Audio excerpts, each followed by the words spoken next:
मेथी आहे, शेपू आहे, पलीकडे कोथिंबीर आहे, चवळी आहे, असे सगळे आपण पालेभाजीच्या वाफे इथे केलेले आहेत. त्यामध्ये जेव्हा तुम्हाला म्हणले की पुढच्या महिन्यात जेव्हा टेम्परेचर वाढत वाढत जाईल, तर पालेभाजीला सावली करण्याकरता मध्ये आपण ही मोठी झाडं लावली आहेत. तर त्यामध्ये हा शेवगा आहे, इकडे ही सेंद्रिय आहे, अशा वेगवेगळ्या प्रकारची आपण झाडं लावली. त्यातून पालेभाजीला आपण सावली द्यायचं काम करतो. त्याचबरोबर पाणी फक्त स्प्रिंकलरने असल्यामुळे इथे पाण्याचं प्रमाण इथे कमी राहतं, त्यामुळे आपोआप पालेभाजीची वाढ इथे चांगली होते. अशा प्रकारे इथे आपण ही पूर्णतः पालेभाज्यांकरता वाफे तयार केले. दुसरा फायदा इथे असं होतं की ते 6 महिने पाऊस, त्यामुळे पूर्ण पाणी पडलं की खाली वाफ्यात जरी भाजी केली तर त्यामध्ये चिखल होतो. पण ह्याच्यामध्ये काय होतं, त्याच्यामध्ये पाणी सगळं खाली निघून जातं आणि मी इथे वर्षभर भाजीपाला याच्यामध्ये घेऊ शकतो. त्यामुळे वर्षभर मला भाजीपाला देण्याचं काम ही माझी बाग करते.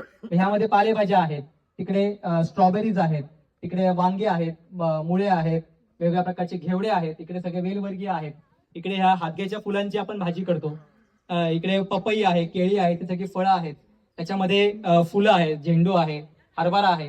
सो माझ्या ताटामध्ये लागणाऱ्या सगळ्या गरजा ह्या इथून आपल्या पूर्ण होतात.